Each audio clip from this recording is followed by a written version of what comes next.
Buenos días con todos, somos el grupo número 6 y en esta oportunidad les presentaremos el seminario número 2 titulado Estrategias reguladoras correspondientes al curso de bioquímica. Entre los objetivos, el primero es el explicar las estrategias reguladoras en el metabolismo celular y el segundo, el conocer el mecanismo de acción de las diferentes estrategias reguladoras. Una estrategia reguladora es un mecanismo que permite a la célula controlar sus procesos bioquímicos, especialmente las rutas metabólicas, esto para adaptarse a los cambios del entorno o a las necesidades del organismo. Estas estrategias son fundamentales porque aseguran que las reacciones ocurran en el momento adecuado, con la intensidad necesaria y sin desperdiciar recursos. Es por ello que existen distintos mecanismos de regulación, entre ellos el control alostérico, donde una molécula se une a la enzima y modifica su actividad. Otra de ellas son las múltiples formas enzimáticas o isoenzimas, que permiten adaptar una misma reacción a diferentes condiciones.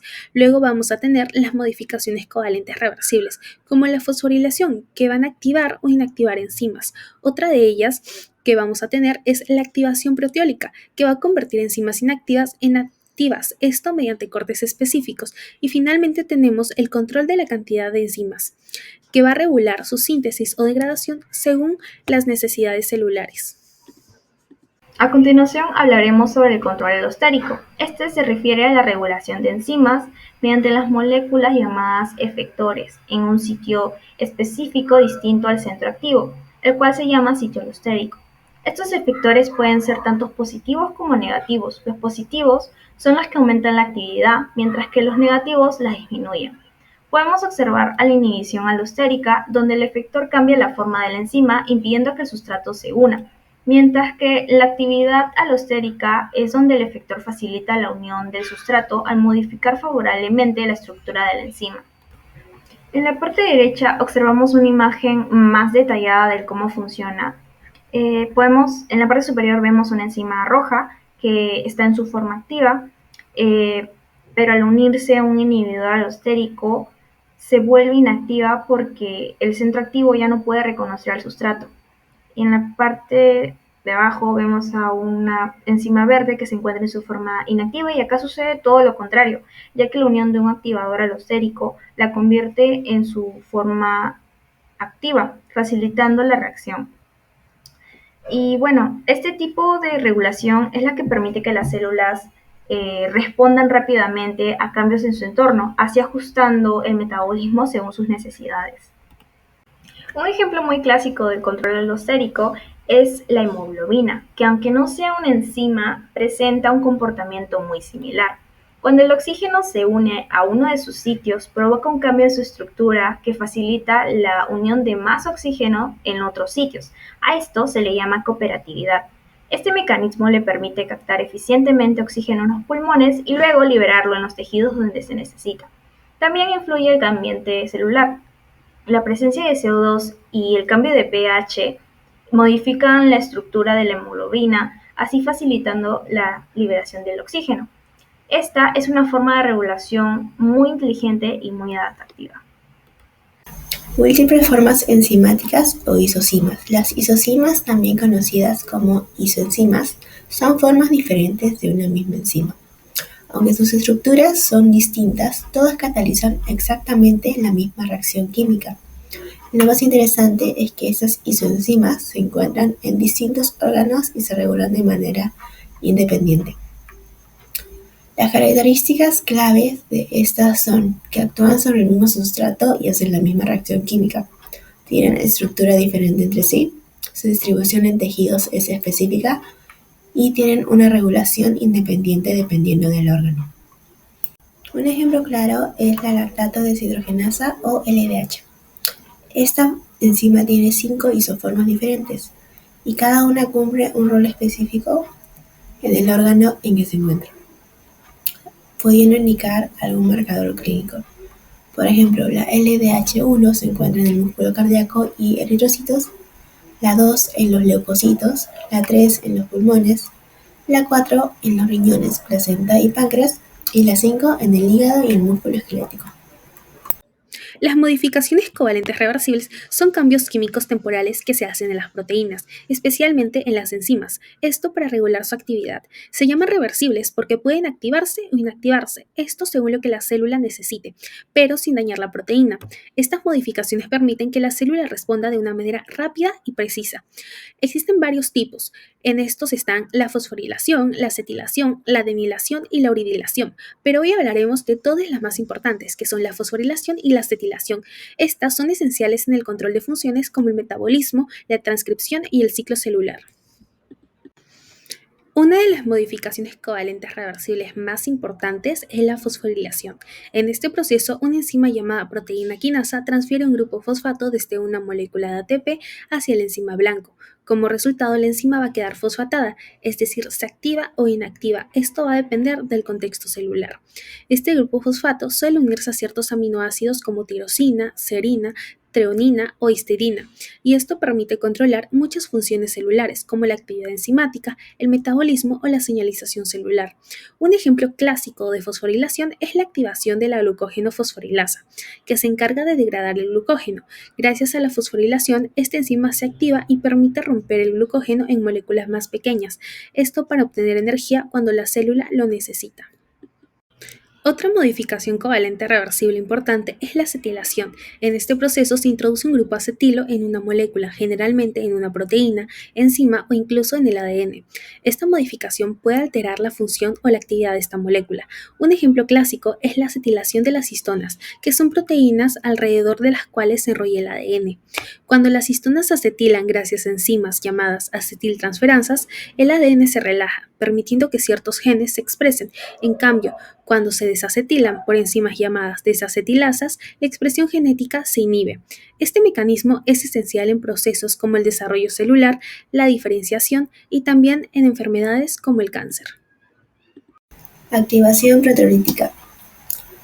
Otro tipo de regulación enzimática muy importante es la activación proteolítica. En este caso, una enzima se produce primero como una forma inactiva llamada zimógeno o proenzima y necesita ser activada cortando enlaces peptídicos específicos. Por ejemplo, entre los zimógenos gástricos y pancreáticos tenemos al quimotripsinógeno, que se activa y se convierte en quimotripsina. El tripsinógeno se transforma luego en tripsina. Este mecanismo es clave en procesos como la digestión y la coagulación sanguínea, ya que evita que las enzimas actúen de forma prematura y dañen tejidos sanos. El control de la cantidad de enzimas es un mecanismo que usan las células para poder producir solo enzimas necesarias en el momento adecuado, evitando así gastar energía de forma innecesaria. Este control puede funcionar activando o bloqueando genes según las condiciones del entorno. Un ejemplo es la bacteria E. coli, que al detectar lactosa activa el operón LAC, lo cual permite la producción de enzimas como la beta-lactosidasa para degradar esa lactosa.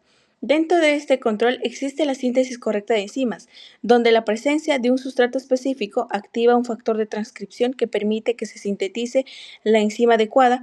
Una vez formada, la enzima se une al sustrato y realiza su función, y así la célula asegura que solo se produzcan las enzimas necesarias en el momento justo. A veces la célula intenta producir una enzima, pero por errores en el ADN como una mutación, la enzima no se forma bien y no funciona. A esto se le llama síntesis incorrecta de enzimas. Un buen ejemplo es la fibrosis quística, una mutación en el gen CFTR que hace que se produzcan proteínas mal plegadas, que no pueden transportar bien los iones, lo que provoca la acumulación de moco espeso en los pulmones. Las enzimas también se pueden regular según la cantidad de sustrato disponible o por señales hormonales. Si hay mucho sustrato, la enzima se activa más para procesarla. Además, las hormonas se pueden decirle a la célula cuándo activar o frenar ciertas rutas. Por ejemplo, cuando hay glucosa, esta se convierte en glucosa 6-fosfato y luego en 6-fosfogluconato, gracias a enzimas que responden tanto al sustrato como a las señales del cuerpo. La ubiquitinación es un mecanismo que usan las células para controlar la cantidad de enzimas, marcando aquellas que ya no son útiles o están dañadas para ser eliminadas. Este proceso utiliza proteínas llamadas ubiquitina y enzimas especiales como la E1, la E2 y la E3, que se encargan de unir esa etiqueta, se le podría decir, a la enzima objetivo. Una vez marcada, la enzima es llevada al protosoma, un complejo donde se va a destruir a esta enzima. Y así la célula asegura de que solo quedan enzimas necesarias para poder mantener el equilibrio y buen funcionamiento. La proteólisis es un mecanismo por el cual la célula elimina ciertas proteínas de manera controlada para regular funciones vitales. Esto se logra marcando la proteína con ubiquitina, una especie de etiqueta que indica que debe ser destruida. Luego la proteína es llevada al protosoma, donde es degradada. Un ejemplo es lo que ocurre en el ciclo celular. La ciclina es una proteína que impulsa la división celular. Cuando ya no se necesita, la célula la marca con ubiquitina y esta es degradada en el protosoma. Esto permite detener la división celular en momentos correctos y evitando así errores y manteniendo el control del proceso.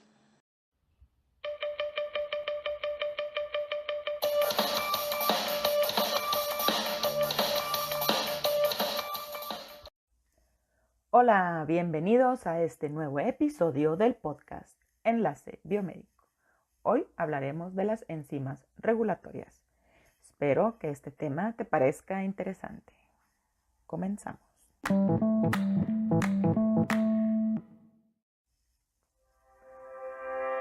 Enzimas regulatorias. Las actividades de rutas metabólicas en las células están reguladas por la actividad de ciertas enzimas. La actividad de una enzima alostérica está controlada por una unión reversible de un modulador específico con un sitio regulatorio. Un modulador puede ser el sustrato por sí mismo o algún otro metabolito, y el efecto de un modulador puede ser inhibir o estimular. El comportamiento cinético de las enzimas alostéricas refleja las interacciones cooperativas entre subunidades enzimáticas. Otras enzimas regulatorias están moduladas por modificaciones covalentes de un grupo funcional específico necesario para la actividad. La fosforilación de residuos de aminoácidos específicos es una vía común para regular actividad enzimática. Muchas enzimas proteolíticas se sintetizan como precursores inactivos llamados zimógenos, que son activados por pequeños fragmentos de péptidos. La coagulación de la sangre está medida por dos cascadas regulatorias interconectadas de zimógenos proteolíticamente activados.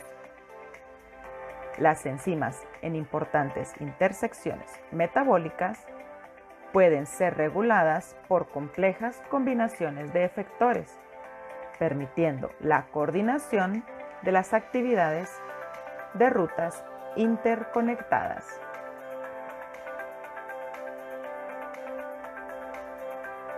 Muchas gracias por escucharnos. En este episodio platicamos acerca de las enzimas regulatorias. Nos vemos en el próximo programa de Enlace Biomédico.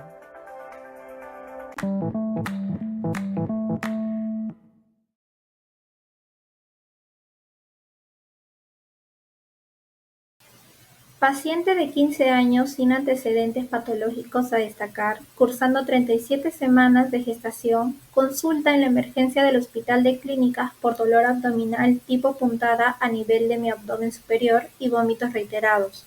No elementos de alarma obstétrica. De los exámenes complementarios, al ingreso se destaca una amilasemia de 3.456 unidades por litro, bilirrubina total de 1,54 miligramos por decilitro, bilirrubina directa de 1,15 miligramos por decilitro, TGP 90 unidades por litro, TGO 78 unidades por litro, leucocitosis de 17.000 milímetros cúbicos, glicemia normal, calcemia normal. Ecografía de abdomen, se destaca litiasis vesicular múltiple, la mayor de 8 milímetros. Con diagnóstico de pancreatitis aguda litiásica, ingresa a cuidados intermedios. La alteración en el mecanismo que está ocurriendo en esta paciente se debe a una activación prematura del tripsinógeno. Factores como el alcohol, toxinas o trauma provocan un aumento en la síntesis de enzimas digestivas y lisosomales en la célula SYNAP, generando estrés celular. Este exceso altera el tráfico intracelular, provocando la fusión anómala entre gránulos de zimógeno y lisosomas. Como resultado, la catepsina B activa prematuramente al tripsinógeno, convirtiéndolo en tripsina dentro del páncreas, lo cual no es fisiológico. Esta tripsina activa otras enzimas digestivas desencadenando autodigestión pancreática. Simultáneamente se activa la vía de necrosis mediada por RIP1, RIP3 y MLKL y se produce daño mitocondrial con liberación de citocromo C, iniciando apoptosis. La ruptura celular libera enzimas al intersticio y circulación, generando pancreatitis aguda severa y SIRS, que es el síndrome de respuesta inflamatoria sistémica, como se observó en el caso clínico. Respecto al tratamiento, cuando la paciente ingresó tuvo una internación en cuidados intermedios, se decidió por un ayuno absoluto y requirió de hidratación cuarta intensiva. Además, analgesia y antieméticos. Dada la mala evolución clínica, a las 12 horas de ingreso se realizó una serie de urgencias. Luego de 12 días se realizó una colicistectomía laparoscópica. Visto que tuvo una buena evolución, se le dio de alta a los 15 días.